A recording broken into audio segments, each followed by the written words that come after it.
Une des légendes souvent invoquées pour expliquer les origines du sanctuaire d'Olympie réside dans le mythe de Pélops.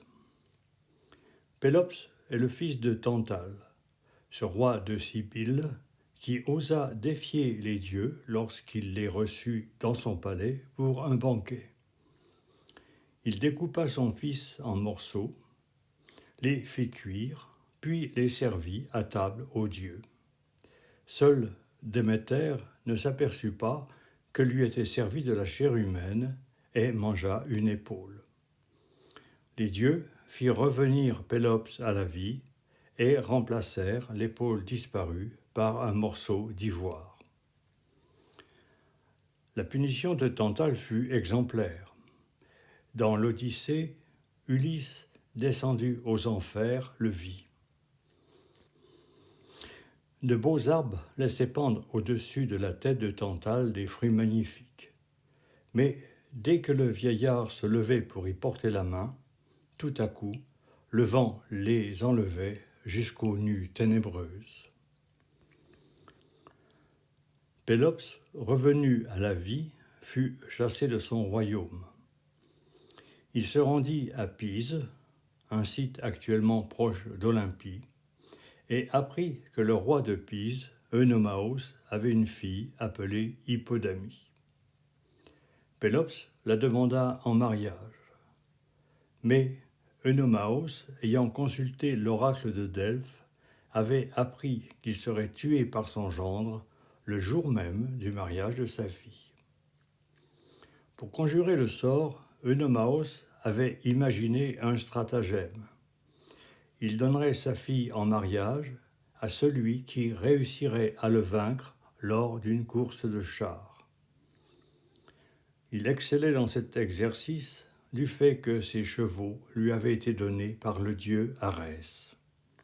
Par contre, le prétendant qui avait échoué était tué. Déjà 13 d'entre eux avaient été décapités et leurs têtes étaient suspendues au rempart de la cité.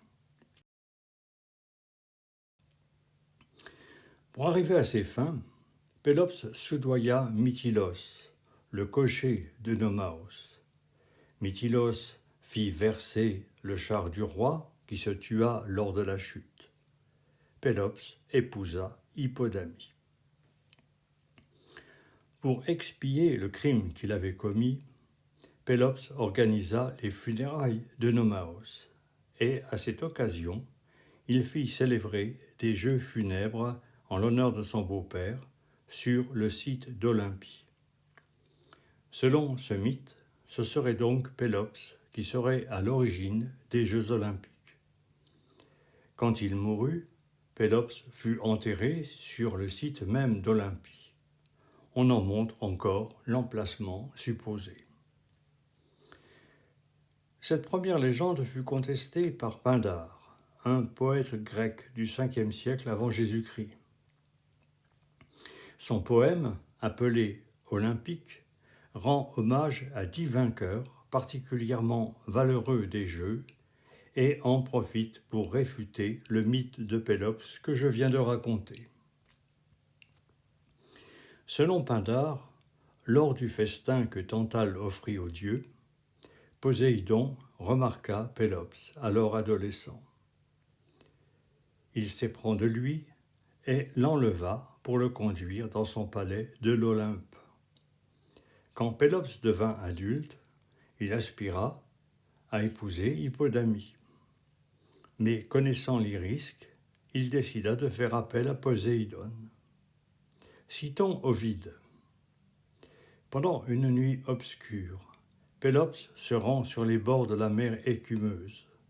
Et là, au milieu du mugissement des flots, il invoque à grands cris celui dont le trident fait retentir au loin les ondes. Le dieu alors apparut, et voulant honorer son favori, il lui donne un char tout resplendissant d'or, attelé de coursiers ailés et infatigables. C'est donc sans avoir recours à la traîtrise que Pélops put l'emporter. En fait, le char de Nomaos versa, quand les chevaux se cabrèrent à la vue d'une déesse infernale appelée Furie, sans doute envoyée par Poséidon, qui apparut soudainement devant lui. Pour Pindare, le véritable créateur des Jeux olympiques n'est donc pas Pélops, mais Héraclès, le fils de Zeus, qui, selon Diodore, était aussi l'arrière-petit-fils de Pélops par sa mère Alcmène. Je me propose maintenant d'évoquer ce second mythe développé dans les Olympiques de Pindare. Il débute lors du 5e des 12 travaux d'Héraclès. Celui-ci dut nettoyer les étables d'Augias, roi d'Élis, cité située non loin de Pise et d'Olympie. Pour le faire, Hercule détourna l'eau du Péné, le fleuve d'Élis, et de l'Alphée, fleuve bordant le site actuel d'Olympie.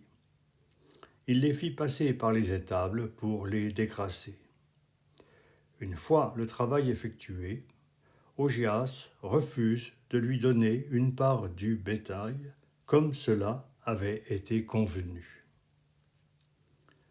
Héraclès revint plus tard avec une armée. Il vainc Augias qui est tué.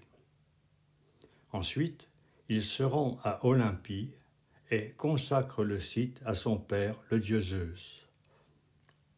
Citons Pindare. Alors, lui, ayant assemblé à Pise toute son armée et tout son butin, le vaillant fils de Zeus traça au cordeau un sanctuaire très sacré pour son père très grand. Et en plantant des bornes tout autour, il délimita dans un espace nu l'Altis. L'Altis est la zone sacrée, encore actuellement fermée par un mur de clôture. Dans cette enceinte, qui comportait déjà le tertre funéraire de Pélops, Héraclès érigea 6 autels consacrés aux 12 dieux, groupés 2 par 2. Sur ces autels, il offrit aux dieux les prémices du butin pris lors de la guerre contre Augias. À l'extérieur de l'Altis, il réserva un emplacement pour les festins. Quant à la colline qui borde le site au nord, il la dédia à Cronos, le père de Zeus. Ensuite, il organisa des jeux en l'honneur de Zeus, comportant 6 épreuves que Pindare cite nommément. La course à pied, la lutte, le pugilat, la course de chars attelés de 4 chevaux, le lancer de javelot et le lancer d'un disque de pierre. Ces épreuves durèrent un jour et furent suivies du festin, pendant laquelle furent glorifiées les louanges des vainqueurs et du Dieu, en l'honneur de qui ces jeux furent organisés. Pindare donne encore 2 informations complémentaires concernant la fondation des Jeux olympiques par Héraclès. D'abord, il décida que de tels jeux auraient lieu tous les 4 ans. Ensuite, il constata que le site de l'Altis était peu engageant, tant il était dénudé. C'est pourquoi il se rendit chez les Hyperboréens et y ramena un arbre qu'il planta à Olympie.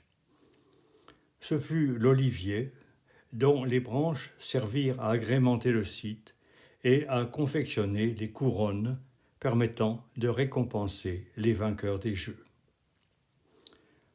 Une troisième légende, à mi-chemin entre le mythe et la réalité historique, concerne la manière dont fut déterminée la date théorique de début des Jeux à l'an 776 avant Jésus-Christ. Cette date résulte d'un calcul effectué lors de l'Olympiade de 476 avant Jésus-Christ. On demanda à un savant d'Élis, appelé Hippias, de déterminer le nombre d'Olympiades qui se seraient tenues antérieurement à celle de l'année en cours. En recherchant les noms des vainqueurs de la course à pied, qui donnent normalement leur nom aux Olympiades, Hippias réussit à en retrouver 75. En multipliant ce nombre par 4, soit l'intervalle entre deux Olympiades, il obtint le chiffre de 300 ans, ce qui permit de déterminer la date de 776 avant Jésus-Christ. Il établit donc que les Jeux de 476 avant Jésus-Christ seraient les 76e. Que se serait-il passé à cette date de 776 avant Jésus-Christ? Pour le savoir, il faut avoir recours à un quatrième mythe, rapporté par un écrivain romain du IIe siècle appelé Pausanias. Historien et géographe, il avait voyagé dans tout l'Empire et il nous indique, dans le livre 5 de sa description de la Grèce, qu'après des débuts immémoriaux, les Jeux avaient été interrompus et les guerres entre les cités faisaient des ravages. Iphitos, le roi d'Élis, demanda à l'oracle de Delphes comment il pourrait faire cesser cet état endémique de violence. L'oracle lui répondit qu'il fallait à nouveau organiser des Jeux à Olympie et faire proclamer une trêve pendant ces Jeux. Ainsi, les Grecs apprendraient à se connaître et à constater qu'ils appartenaient tous à une même communauté. C'est à partir de ce moment qu'une trêve d'1 mois fut instaurée, donnant à tous la garantie de pouvoir se rendre à Olympie sans être molestés et de pouvoir revenir librement dans leur cité.